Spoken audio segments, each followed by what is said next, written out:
Current affair की। तो current affair आपको डेली 1 घंटा पढ़ना है और कहां से पढ़ना है? जो हिंदी स्टूडेंट है, ठीक है, जिनका लैंग्वेज जो हिंदी है, मेरे लिए उनकी तरफ से रहेगा नेक्स्ट एग्जाम। ठीक है, नेक्स्ट एग्जाम एक बहुत अच्छा यूट्यूब चैनल है, 15 मिनट का जो है आपको वो वीडियो डालते हैं और 15 मिनट में 10-15 सवाल होते हैं। रेलेवेंसी होती है, ज्यादा बकवास की बातें होती नहीं है। तो अगर आपको कम समय में रिवाइज करना है तो आप नेक्स्ट एग्जाम यूट्यूब चैनल को फॉलो कर सकते हैं और यहां से जो है पूरा करंट अफेयर रिवाइज कर सकते हैं। साथ में इंग्लिश स्टूडेंट जो है, ठीक है, वो मंथली फॉलो करें स्टडी आईक्यू का। स्टडी आईक्यू ने जो मंथली पीडीएफ डाला है अपने चैनल पर, यूट्यूब चैनल पर, वहां से उनके डिस्क्रिप्शन से आप लिंक निकालिए। ठीक है, और जो मंथली करंट अफेयर उनका लास्ट 5 मंथ का पढ़ लीजिए, बहुत अच्छे तरीके से आपका रिवीजन हो जाएगा। इसके बाहर करंट अफेयर में कुछ और पढ़ने की आवश्यकता नहीं पड़ेगी।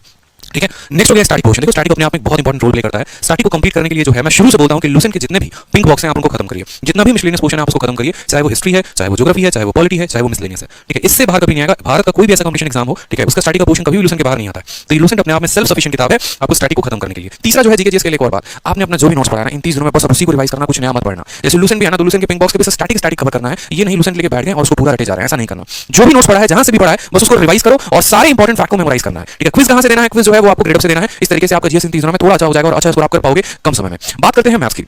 तो देखो मैथ्स बहुत इंपॉर्टेंट रोल प्ले करता है। प्री में 50 नंबर का, मेंस में 200 नंबर का। तो हम ये नहीं कह सकते कि नहीं बस अभी प्री का सोचना है, मेंस का तो सोचना ही नहीं, ऐसा नहीं होता है। आपने देखा है कि मेरे स्कोर 227 है 200 में, तो जाकर ये स्कोर 644 तक पहुंचा है। अगर थोड़े भी नंबर कम होते तो शायद मैं 610 620 पे रह जाता और सिलेक्शन नहीं मिल पाता। तो ये इंपॉर्टेंट फैक्टर है कि प्री के साथ साथ मेंस में बहुत अच्छा हिट करना जरूरी है। ठीक है, तो मैथ्स का जो मैं सिलेबस बोलूंगा ना, जो सिलेबस होता है, देखो मैं हमेशा से दो बातें बोलता हूं, एक तो अपना सिलेबस पूरा करो और दूसरा प्रैक्टिस करो। तो जो सिलेबस पूरा करने की बात है वो कहां से करना है? आपको अपने नोट से पूरा करना है। जो भी टीचर आपने पढ़ा है, यूट्यूब से कवर किया है, किसी का पेड बैच लिया है या किसी किताबें से कवर किया है, आपको अपने नोट्स इन लास्ट 30 दिनों में एकदम रट डालना है, चार्ट डालना है। मैं ऐसे बोलूं ना, एक पॉइंट आपके माइंड में फिट होना चाहिए। ठीक है, जो आपने डायरी ऑफ मिस्टेक्स बनाए होंगे, आपको वो सारे पॉइंट आपके दिमाग में फिट होने चाहिए कि भाई ये फार्मूला ट्रिगो का होता है, ये फार्मूला अलजेब्रा का होता है। ठीक है, इस तरीके से सारे इंपॉर्टेंट पॉइंट। और साथ में जिन बच्चों का सिलेबस पूरा है भाई, आप लोगों के लिए मैंने एक 30 डेज 30 मैराथन कराया है। 30 डेज 30 मैराथन की अगर मैं बात करूं तो 30 डेज 30 मैराथन में मैंने कंप्लीट मैथ पूरा का पूरा यूट्यूब पर करवा दिया। ठीक है, उसके अलावा जो बात करते हैं प्रैक्टिस कहां से करोगे, तो सारे प्रीवियस ईयर क्वेश्चन जो कि ऑलरेडी इस वीडियो से हो जाएंगे। ठीक है, और कैलकुलेशन कहां से करना है? तो ये 30 दिन आपको कैलकुलेशन पे भी बहुत ध्यान रखना है। ये 30 दिनों में आपको जो कैलकुलेशन करना है वो करना है मैथ ट्रिक एप्लीकेशन। एक मैथ ट्रिक करके एप्लीकेशन है, बहुत सारे टॉपर भी फॉलो करते हैं, आपने बहुत इंटरव्यू में भी सुना होगा। ठीक है, और मैंने भी इसको फॉलो किया था। कुछ नहीं करना, सुबह शाम बैठे हो कहीं पर भी आराम से 10 मिनट जो है अपना चलाया। ठीक है, एप्लीकेशन और अपना कैलकुलेशन की स्पीड बढ़ा लिया उससे अपना। मैट्रिक्स के फॉर्म में होता है डेटा। ठीक है, जहां पर आप स्क्वायर जल्दी सीख सकते हो, क्यूब जल्दी सीख सकते हो। तो ये बहुत इंपॉर्टेंट है आपके लिए। तो डेली का डेली कैलकुलेशन पे फोकस करो, क्योंकि जब से टीसीएस आई है आपका पेपर का लेवल बढ़ गया है, कैलकुलेशन थोड़ा आसान, कैलकुलेशन थोड़ा टफ हो गया है। तो आपको जो है कैलकुलेशन पे बहुत ज्यादा फोकस करना है।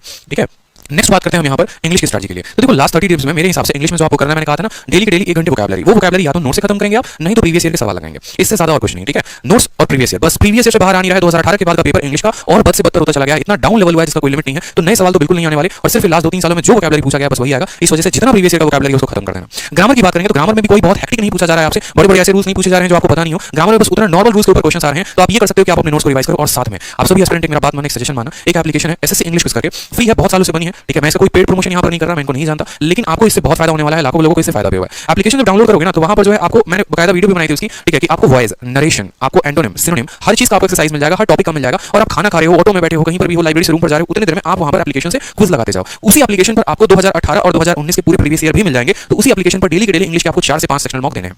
कम से कम 4 तो सेक्शनल मॉक देने ही है। आप यकीन करिए कि पहला सेक्शनल मॉक आप देंगे तो आपका 15 मिनट 16 मिनट में पेपर खत्म होगा। लेकिन जैसे जैसे आप डेली के डेली 3-4 आप सेक्शनल मॉक देते जाएंगे तो आपका जो है पेपर का टाइम कम होता जाएगा और एक वक्त आएगा कि आप 10 मिनट में पेपर खत्म कर पा रहे हो। ठीक है, तो इंग्लिश में 2018 2019 का पूरा प्रीवियस ईयर खत्म जो ऑलरेडी एप्लीकेशन पर अपलोडेड है और साथ में हर सेक्शन के 50-50 क्वेश्चन जो है आपको लगाने हैं।